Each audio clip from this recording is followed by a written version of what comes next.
अच्छा जी, माहे रमज़ान बड़ियां बरकतां वाला महीना, रहमतां वाला महीना वा, खुशियां वंडण दा महीना वा, गरीबां दा सहारा बनण दा महीना, ज़कात देण दा महीना, उशर देण दा महीना वा, गरीबां दा सहारा बनण वाला ही महीना ना।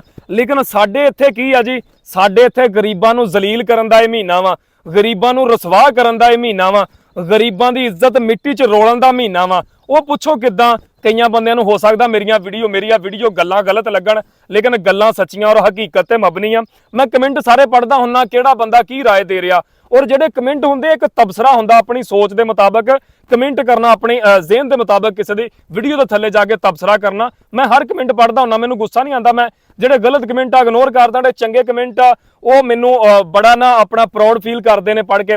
ਅੱਛਾ, ਗੱਲ ਕਰਨ ਦਾ ਮਤਲਬ ਆ ਜਿਨ੍ਹਾਂ ਨੂੰ ਅੱਲਾ ਨੇ ਕੋਈ ਲੱਖ 2 ਲੱਖ 4 ਲੱਖ ਕਰੋੜ 2 ਕਰੋੜ ਰੁਪਈਆ ਦਿੱਤਾ, ਉਹ ਬੰਦੇ ਕੀ ਕਰਦੇ ਨੇ? ਤੁਸੀਂ ਅਕਸਰ ਵੇਖਿਆ ਹੋਏਗਾ ਪਿੰਡਾਂ ਥਾਵਾਂ ਤੇ ਸ਼ਹਿਰਾਂ 'ਚ ਗਲੀਆਂ ਮਹੱਲਿਆਂ 'ਚ ਉਹ ਲੈ ਲੈਂਦੇ ਨੇ 50 ਆਟੇ ਦੇ ਥੈਲੇ, 100 ਆਟੇ ਦਾ ਥੈਲਾ ਲੈ ਲੈਣਾ।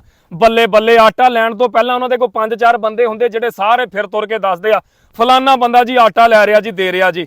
ਉਹ ਕਿੱਧਰ ਗਈਆਂ ਉਹ ਗੱਲਾਂ ਯਾਰ, ਜਿਹੜੇ ਕਹਿੰਦੇ ਸੀਗੇ ਸੱਜੇ ਹੱਥ ਨਾਲ ਦਈਏ ਤੇ ਖੱਬੇ ਨੂੰ ਪਤਾ ਨਹੀਂ ਲੱਗਣਾ ਚਾਹੀਦਾ, ਨੇਕੀ ਕਰ ਤੇ ਦਰਿਆ 'ਚ ਡਾਲ। ਇੱਥੇ ਉਹ ਚੱਕਰ ਨਿਗਾ, ਇੱਥੇ ਆ ਨੇਕੀ ਕਰ ਤੇ ਝੰਡਾ ਲਾ, ਸ਼ੋਹਰਤ ਬਣ ਜਾਵੇ ਸਾਡੀ, ਸਾਡਾ ਨਾਮ ਬਣ ਜਾਵੇ। ਯਕੀਨ ਕਰੋ 200 ਬੁੜੀ ਬੂਵੇ ਅੱਗੇ ਆਣ ਕੇ ਖਲੋਤੀ ਆ, 2 ਘੰਟੇ ਕੋ ਪਤਾ ਨਹੀਂ ਖਬਰ ਨਹੀਂ। ਇੱਕ ਉਹਨਾਂ ਦੇ ਕੁੱਛੜ ਨਿਆਣਾ ਵਾ, ਜਿਹੜੇ ਨਿੱਕੇ ਨਿਆਣੇ ਕੁੱਛੜ ਨਿਆਣਾ ਰੋਂਦਾ ਉੱਥੇ ਹੀ ਬੈਠੀਆਂ ਵਾ, ਸਿਰ ਦੇ ਉੱਪਰ ਬੁਰਖਾ ਵਾ, ਪਰਦਾ ਦੇ ਕੇ ਦੁੱਧ ਆਪਣਾ ਪਿਲਾ ਰਹੀਆਂ ਬੈਠੀਆਂ। ਅੱਲਾਹੂ ਅਕਬਰ। ਯਾਰ ਸ਼ਰਮ ਨਹੀਂ ਆਉਂਦੀ? ਕਿਸੇ ਦੀ ਇੱਜ਼ਤ ਨੂੰ ਬੂਹੇ ਦੇ ਅੱਗੇ ਬਿਠਾਣਾ, ਰੁਸਵਾ ਕਰਕੇ ਆਟਾ ਦੇਣਾ। ਤੁਸੀਂ ਮੈਨੂੰ ਇੱਕ ਗੱਲ ਦੱਸੋ, ਜਿਹੜਾ ਬੰਦਾ 2-4 ਲੱਖ 5 ਲੱਖ ਰੁਪਈਆ ਖਰਚਾ ਕਰ ਸਕਦਾ, ਆਟਾ ਲੈ ਸਕਦਾ, ਘਿਓ ਦਾਲ ਰਾਸ਼ਨ, ਅੱਲਾ ਨੂੰ ਹੋਰ ਜ਼ਿਆਦਾ ਦਵੇ ਜੀ। ਉਹ ਕਰਨ ਤੇ ਇਸ ਲਈ ਦਿਆ ਨਾ ਕਿ ਮੇਰਾ ਅਗਲਾ ਪਾਸਾ ਸਵਰਿਆ ਜਾਵੇ। ਉਹ ਕਹਿੰਦੇ ਨਾ ਅਕਸਰ ਲੋਕ ਨਾ ਨਮਾਜ਼ ਪੜ੍ਹ ਕੇ ਕਹਿੰਦੇ ਅਸੀਂ ਨਮਾਜ਼ ਪੜ੍ਹੀ ਆ, ਰੱਬ ਕਹਿੰਦਾ ਦਿਖਾਵੇ ਦੀਆਂ ਨੇਕੀਆਂ ਮੇਰੇ ਕੋ ਨਾ ਲੈ ਕੇ ਆ ਕਰ। ਆ ਜਿਹੜੇ ਲੋਕ ਦਿਖਾਵੇ ਦੀਆਂ ਨੇਕੀਆਂ ਕਰਦੇ ਨੇ ਨਾ, ਰੱਬ ਨੇ ਮੂੰਹ ਤੇ ਮਾਰਨੀਆਂ। ਅੱਲਾਹੂ ਅਕਬਰ। ਜਿਹੜੇ ਲੋਕ 2-4 ਲੱਖ ਦਾ ਆਟਾ ਲੈ ਸਕਦੇ ਆ, ਮੇਰਾ ਖਿਆਲ ਆ ਕਿ ਉਹਨਾਂ ਨੂੰ ਪਤਾ ਸਾਡੇ ਪਿੰਡ 'ਚ, ਸਾਡੇ ਸ਼ਹਿਰ 'ਚ, ਸਾਡੇ ਮਹੱਲੇ 'ਚ ਕਿੱਥੇ ਕਿਹੜਾ ਬੰਦਾ ਗਰੀਬ ਆ।